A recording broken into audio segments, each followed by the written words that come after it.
Good evening, everybody. Welcome to another night of See and Learn. Thank you for joining us at the Hideaway. We want to give a round of applause for Hideaway for supporting us and for Chef Norbert for supplying the healthy snack tonight. And thank you to our live audience for joining wherever you are right now.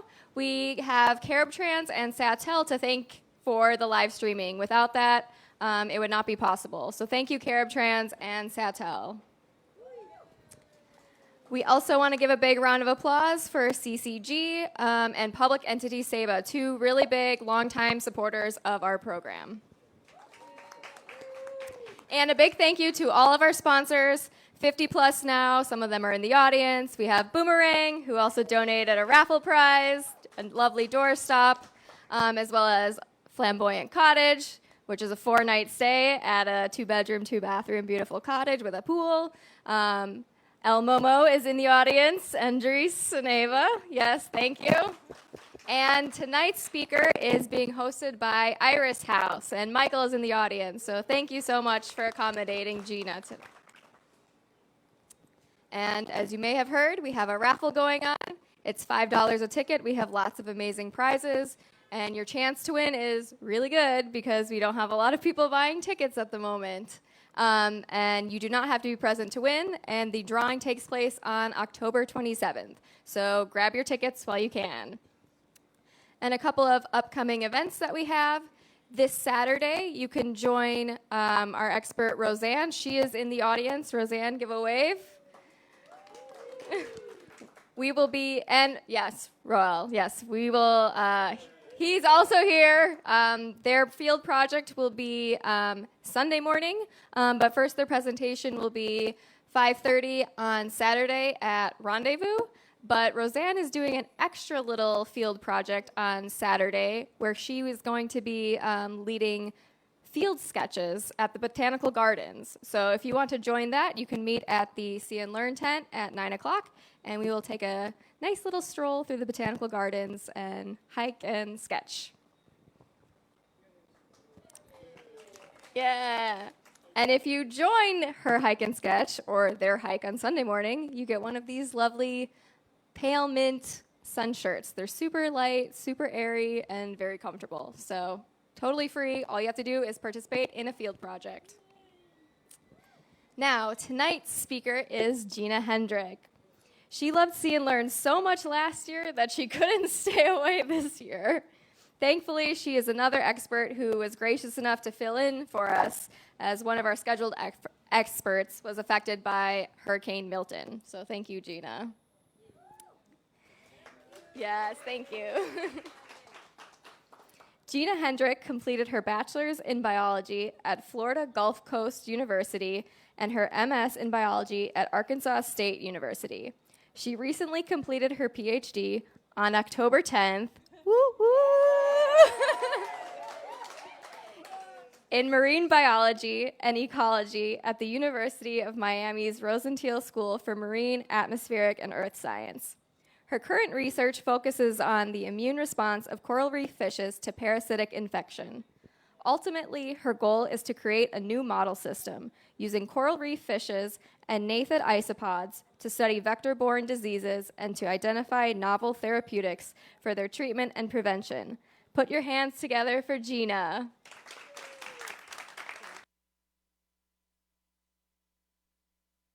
Oh, there we go. Can you hear me now? Well, thank you for having me. I'm very, very happy to be here. It's been, again, wonderful staying at the Iris House, so I thank you very much. So today I'm going to talk to you about spatiotemporal dynamics of Caribbean reef fishes and causes and consequences of parasitic infection. So today I'll give you a brief introduction to what parasitism is and what exactly are gnathid isopods. Give you background in some of the recent projects that were completed as part of my dissertation. A brief summary, and then I'll go into a little bit of what we're doing here on SEBA and what exactly are these rubble bags. So if you've been diving, you've probably seen a couple. So parasitism. So the definition of parasitism is one organism depends on exploiting another, but typically this relationship harms one Doesn't kill it necessarily, because parasites don't want their host to die, but the other one benefits, so the parasite benefits. And this is actually the most common consumer strategy. It makes up approximately half of all life. So you've got different lifestyles that ectoparasites exhibit. They can either be endoparasites, so internal, or external parasites. For the remainder of the talk, I'll be talking about external parasites, ones that attach externally to the host.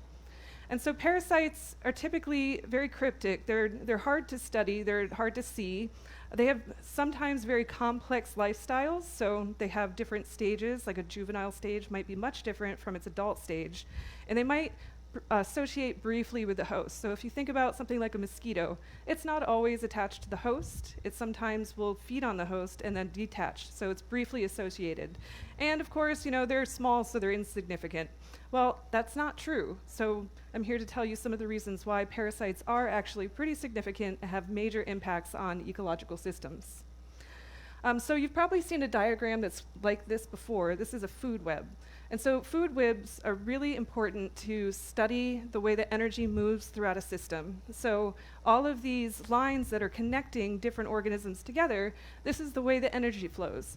And so it's really important to understand stability and function of an ecosystem, because if you knock out something important like the oak tree here, you can see how it affects everything on up the food chain. So even just one organism having either disappearing or the population's not very stable, it can have major impacts on other populations and then up to entire ecosystems. You've got different types of parasites. You can have generalist parasites, so what that means is feeding on a wide variety of species. You have specialists, so they might feed on just a few species. So if you look at this diagram here, you've got the blue dot, which is the generalist. You see a bunch of different species that blue dot is on, but only one species that the red dot is on, so that's the specialist. And this exploitation of different hosts can be influenced by many different things. So it could be something like the life history of the parasite, so a juvenile stage might not feed on the same thing as an adult stage. It could be the genetics of the host, whether or not they're susceptible to a different parasite. And it could be dependent on what's available. So maybe your preferred host isn't in your area, you're going to feed on whatever you can. And so combined, the effects of parasitism can really have profound effects. So this is something that is very energetically costly to the host. So you have to replace fluids that are taken by the host. You have to repair the tissues and the wounds that you get from being bitten by a parasite. If you are in an area with low resources and you have to mount an immune response or engage in anti-parasitic behaviors like avoiding different habitats or reduced foraging, that's going to add up. And so the more that you do these, the more you're affected by the energetic costs and the demands that a parasite will have on you. And so this actually, it's thought that parasites might have contributed to the evolution of migrations of entire populations. And so that would be from, if you think about the herds of in the Serengeti that migrate these massive distances, well, the thought is that they are actually avoiding areas of high parasitism and moving the whole herd in response to that. So as you can see, that's quite a big impact that parasites can have. And so some of the parasites that are very common, and most of you have probably either been bitten by one of these, fleas, ticks, and mosquitoes, these belong to a group called blood-feeding arthropods. And so they will attach to a host and obtain a blood meal and then detach and go on with their life. But many of these blood-feeding arthropods are actually vectors of diseases. So these are some common diseases that they transmit among their hosts.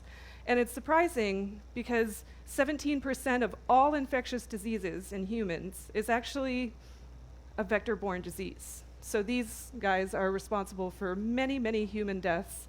And in order to know where they're transmitting, you have to know who they're exploiting. So what are these guys feeding on? So within that group of blood-feeding arthropods, well, they belong to a group called arthropoda. So arthropoda is very vast. It's got insects, it's got horseshoe crabs, it's got spiders. Well, in this massive, diverse group, you only have one organism that feeds on the blood of fishes, that specializes in feeding on fish blood, and that is the nathid isopod, and that is the organism that I study. So we lovingly call them ticks of the sea because they are just like ticks and mosquitoes, where they jump onto a host, obtain a blood meal, and then they detach. Their distribution is practically global. They're found from pole to pole and from the shallow reefs to deep ocean.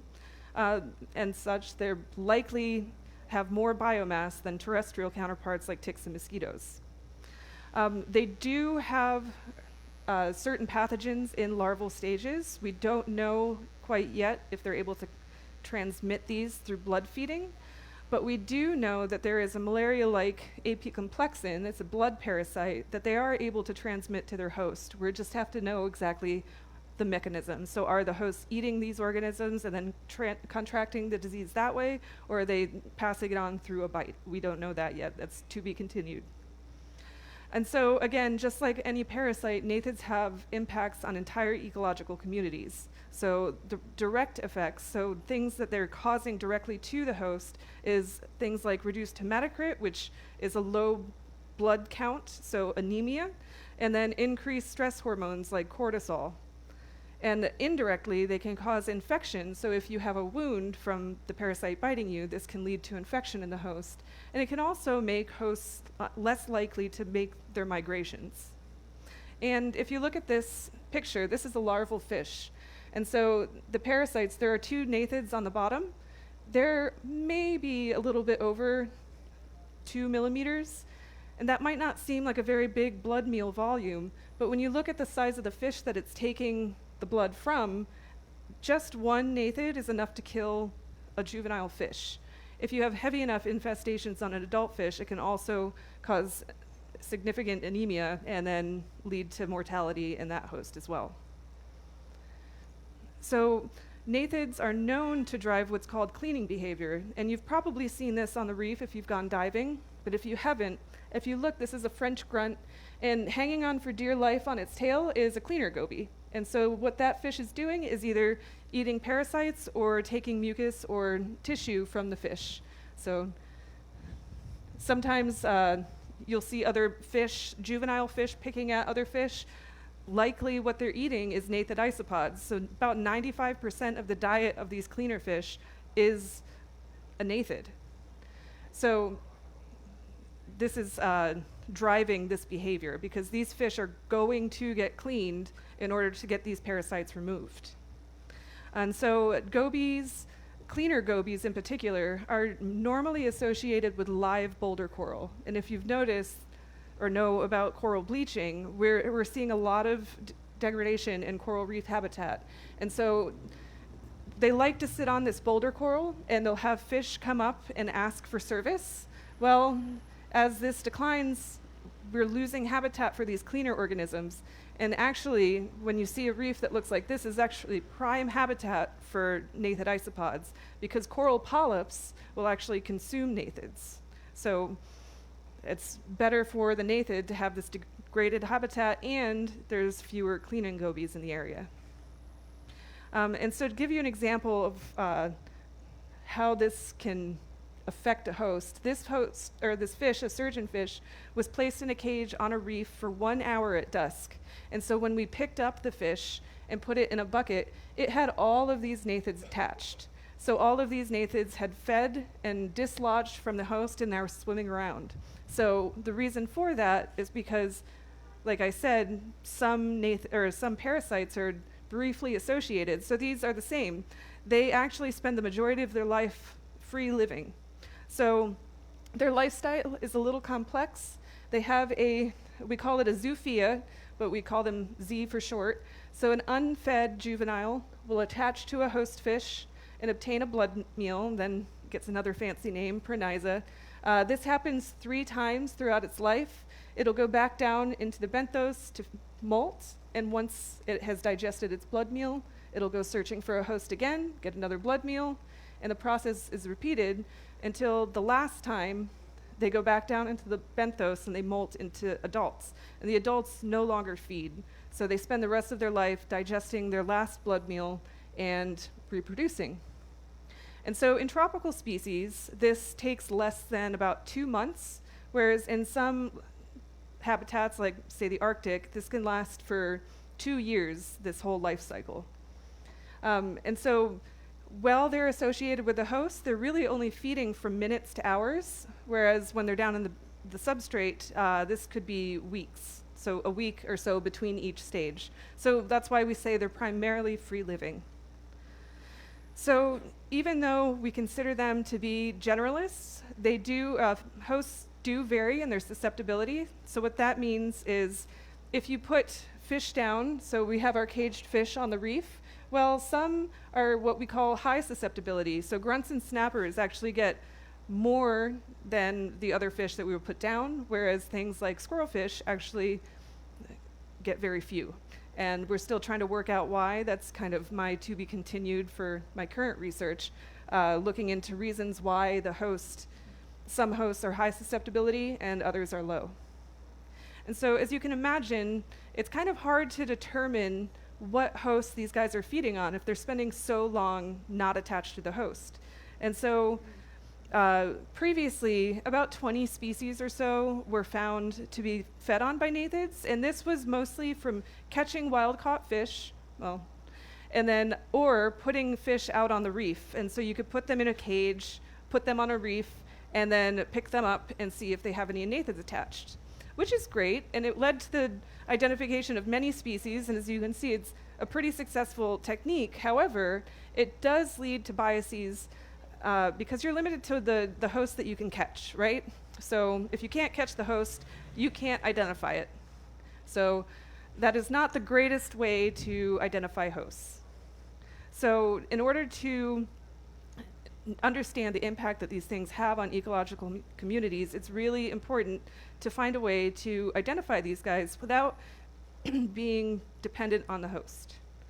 So again, by understanding who they're feeding on,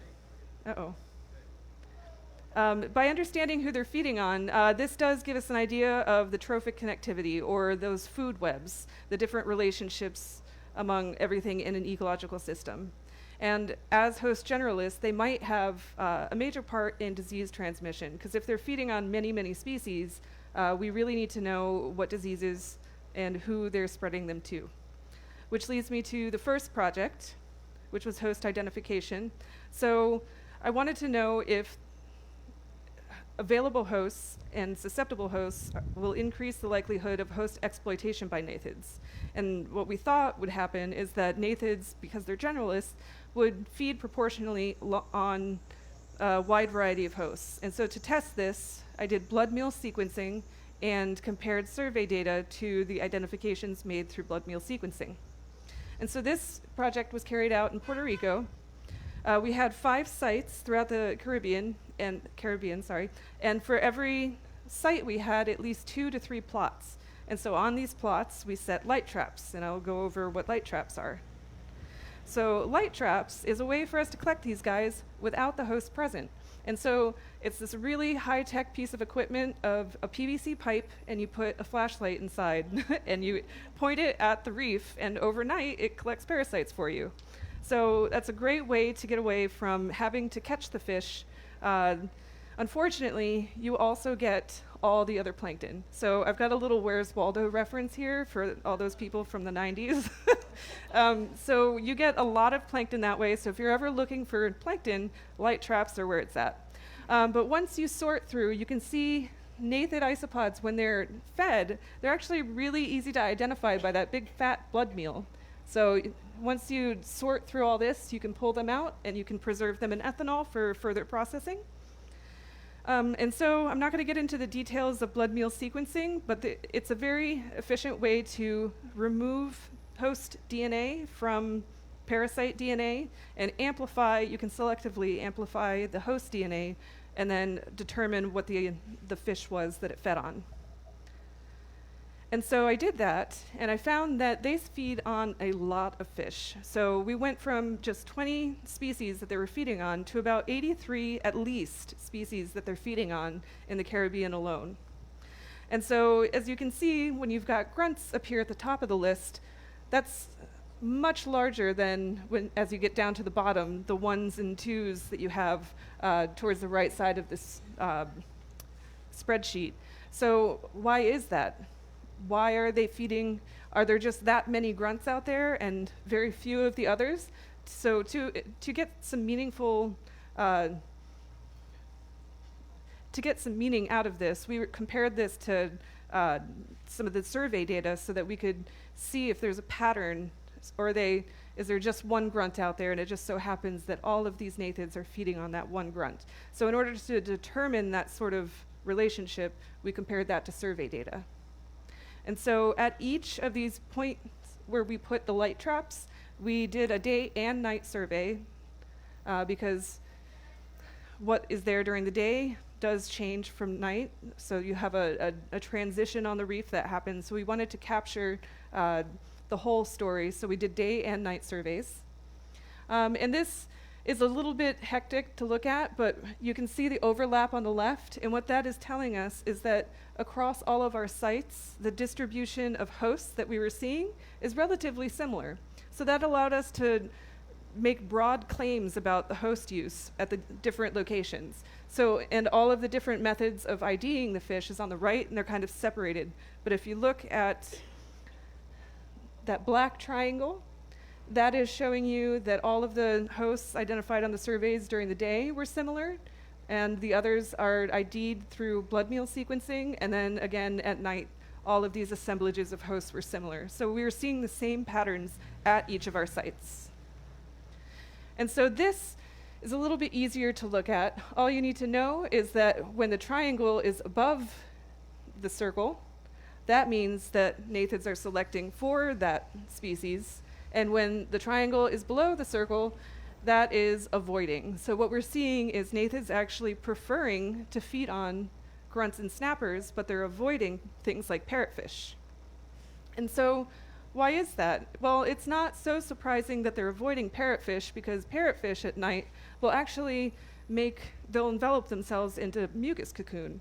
And so studies have shown before that this mucus cocoon actually reduces the number of parasites that they're getting fed on by.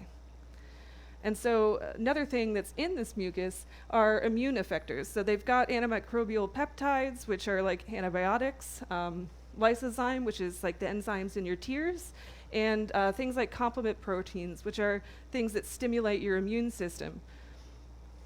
But what is surprising is that grunts and snappers are what's known as diel migratory fishes.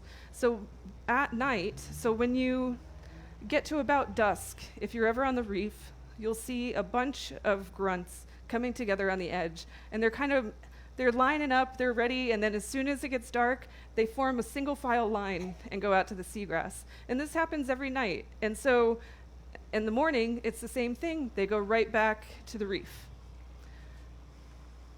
So gnathids are primarily nocturnal. So how is it that these fish that are leaving the reef at night are the ones that are the most fed on? They could be.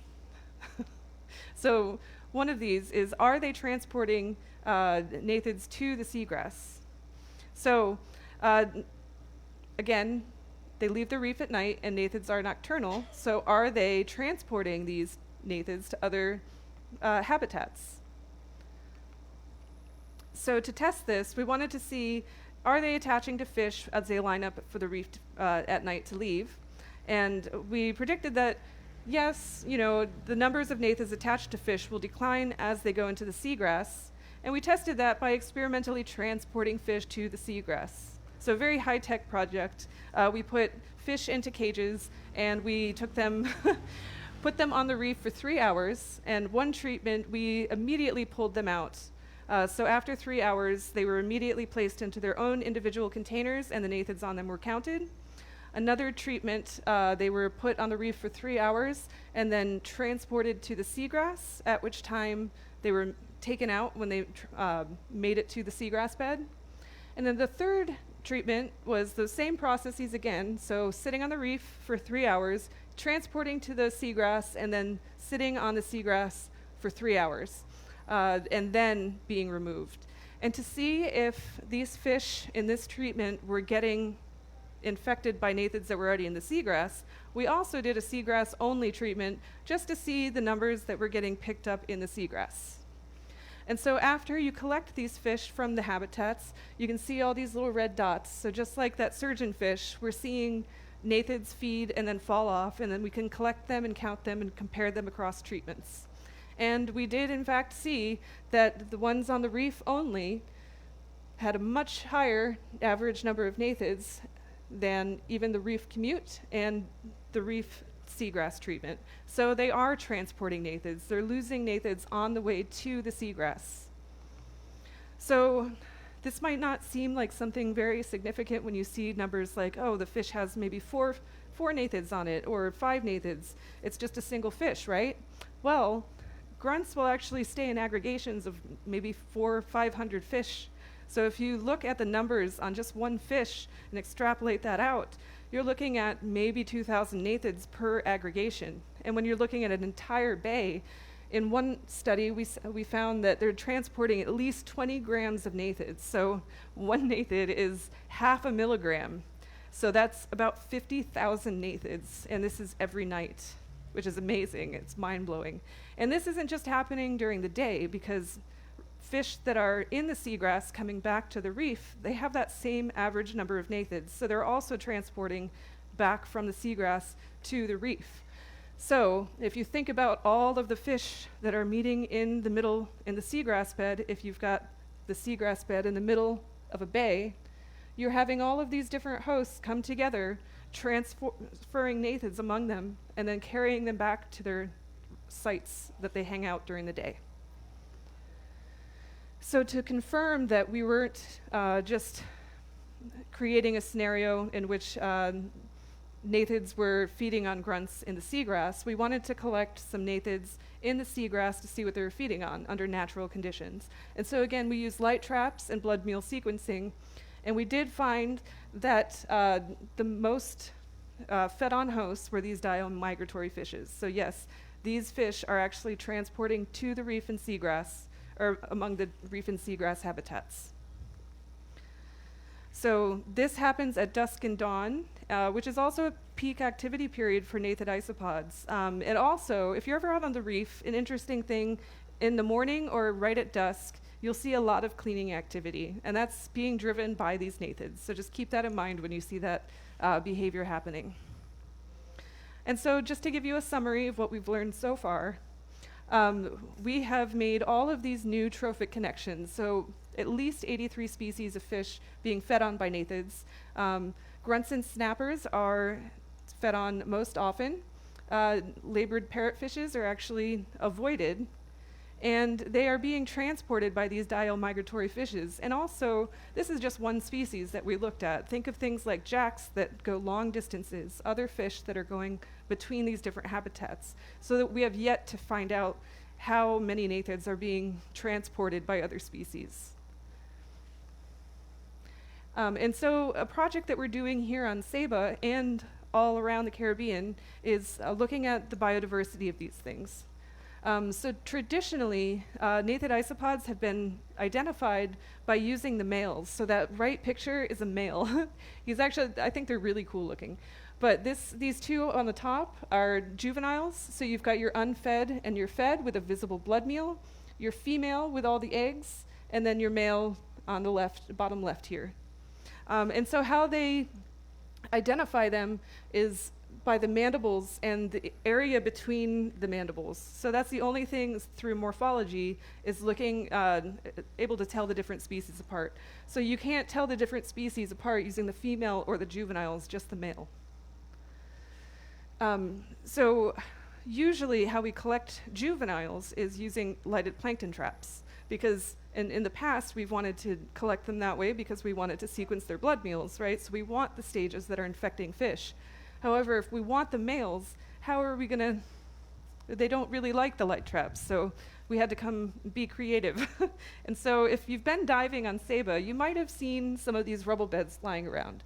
So what we've done, since they spend the majority of their time in the substrate, is we've taken rubble, put it into bags, and left it out on the reef in order for it to get, hopefully, some gnathids to inhabit this. And then this is actually a picture from yesterday's dive where I collected a rubble bed and we sorted through it.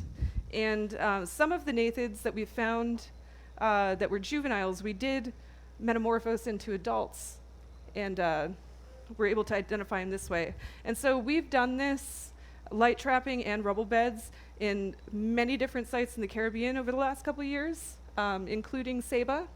And so this is a couple males. These are Saban males. So these are right from your backyard. So there's probably about 2 species from just these 4 males that we've collected. So we're hoping to collect more and identify more species. And so why is this important? Again, gnathids are very, very common. They also might be transmitting a bunch of diseases that we just don't know anything about yet. And in order to control things like ticks and mosquitoes, we need to have an understanding of, stem vertebrates like fish and gnathid isopods, which really are unique creatures in the ocean, being the only ones that feed on, or the only arthropods to feed on blood. So with that, I'd like to thank my advisor and committee and hosting laboratories all across the Caribbean, my co-authors and assistants, and of course, See and Learn. Thank you for this opportunity to share all of this. And Iris House, again, thank you very much. And we received funding from the National Science Foundation. With that, I will take any questions.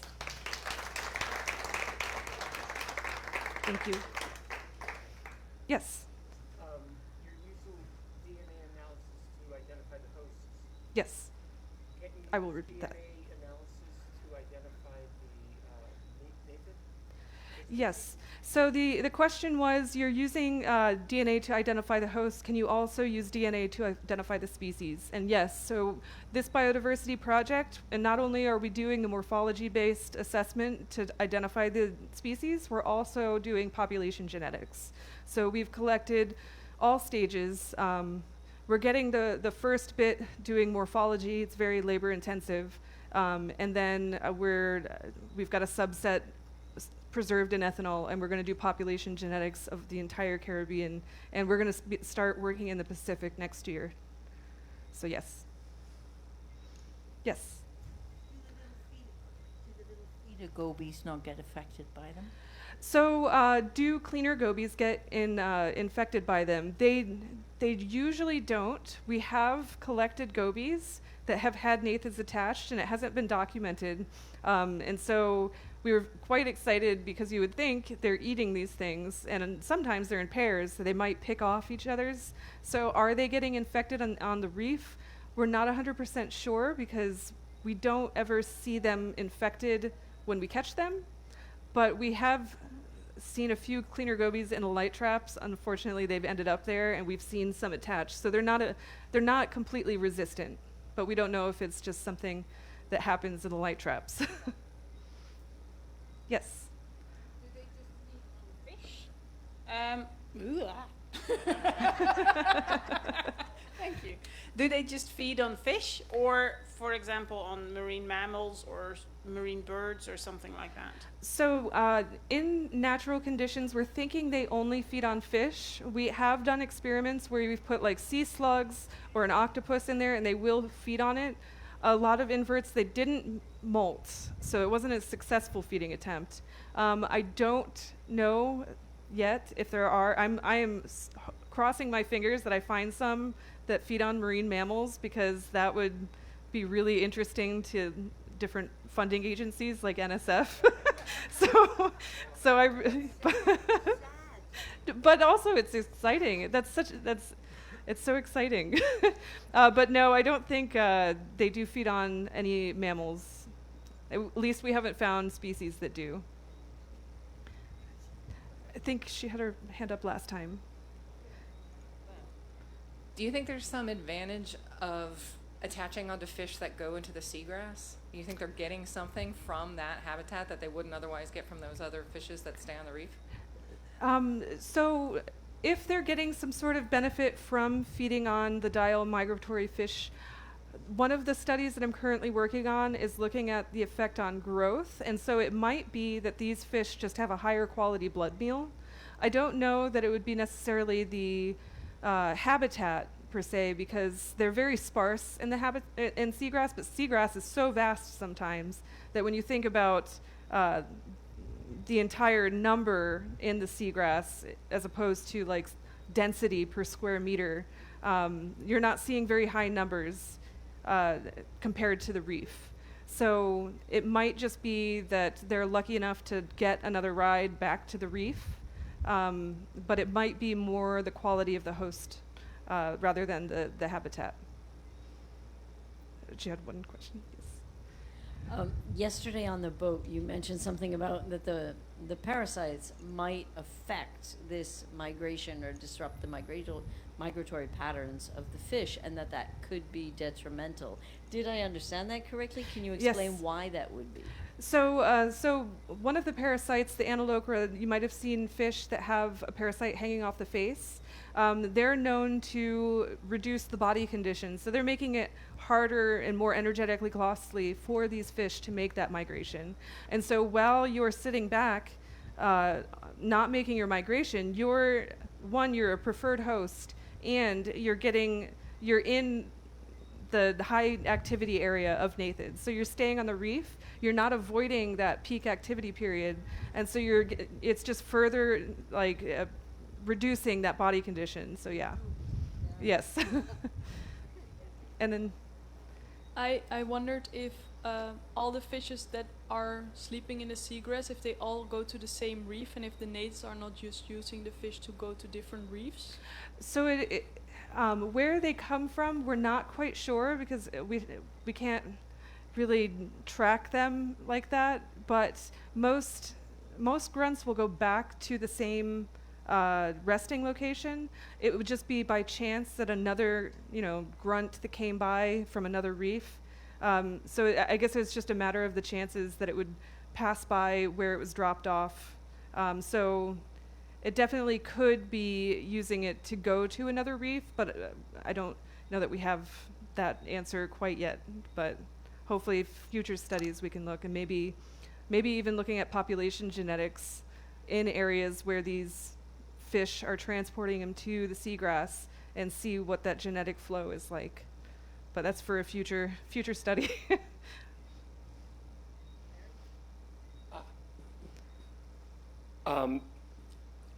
Do the gnathids just feed on one fish and then drop off and go back into the next stage? Because I'm just wondering, if they're on the seagrass, they're not probably going to reattach to a different host until they've actually gone through their molt and gone back. Right. So how does the transport between one reef to another happen from the seagrass?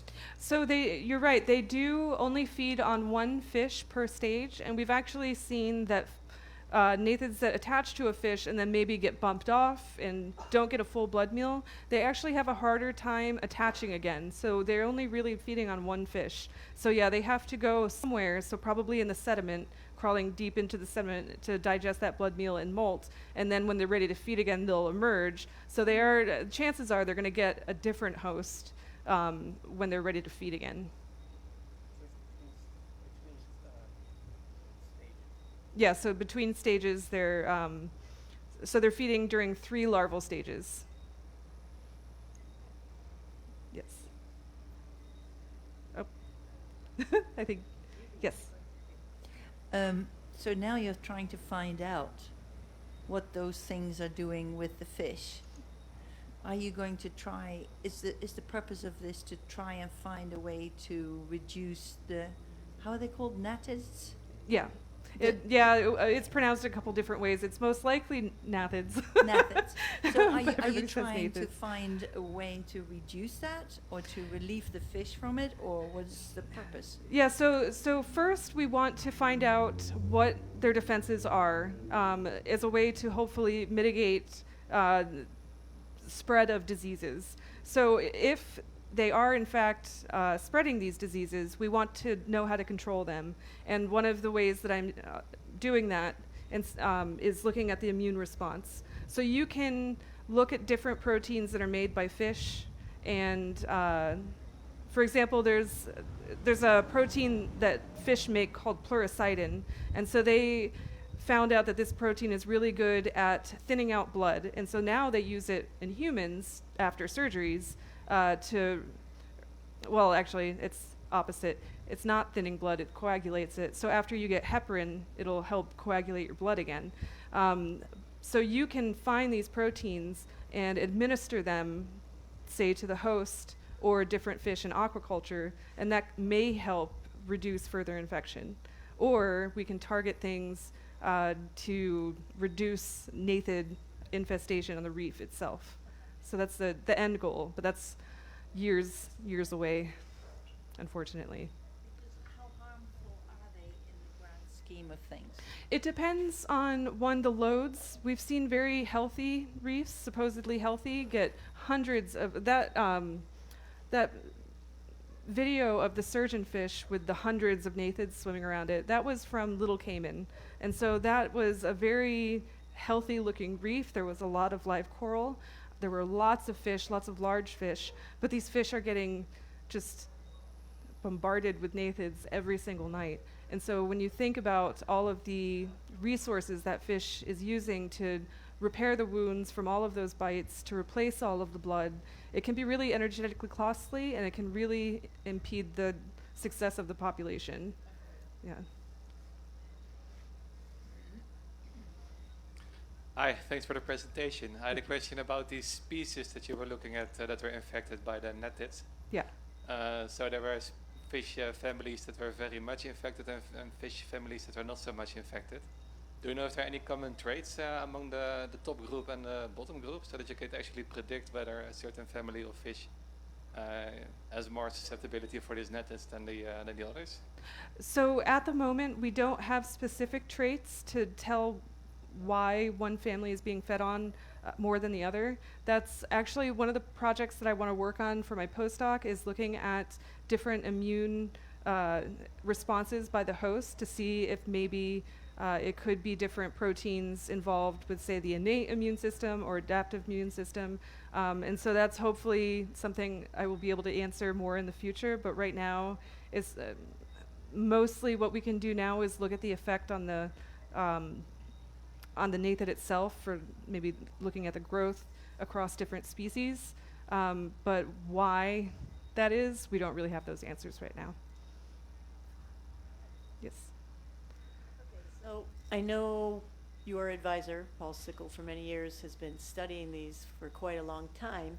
So have you seen like an increase in volume in the parasites, and do you think that's attributed to climate change, or what do you think?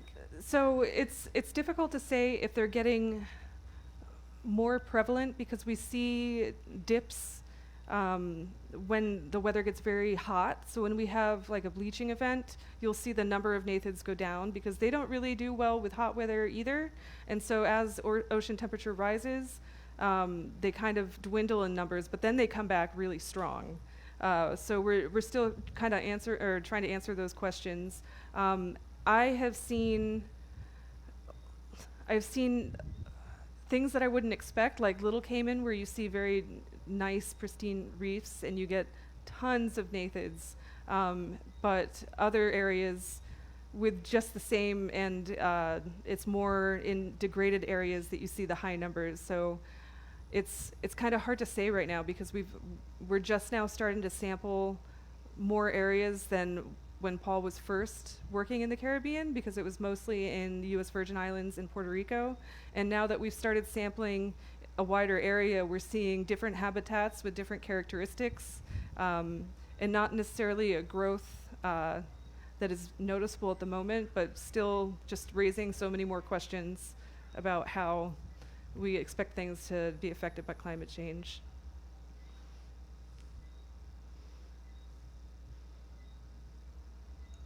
Thank you, Dr. Hendrik. Thank you. Thank you, everyone, for coming. And please support our sponsor by eating dinner at the Hideaway. And if you are interested in signing up for any of the upcoming field projects, please see Lynn or I, or if you're interested in buying raffle tickets, also see us. And we will see you next time. Have a good night.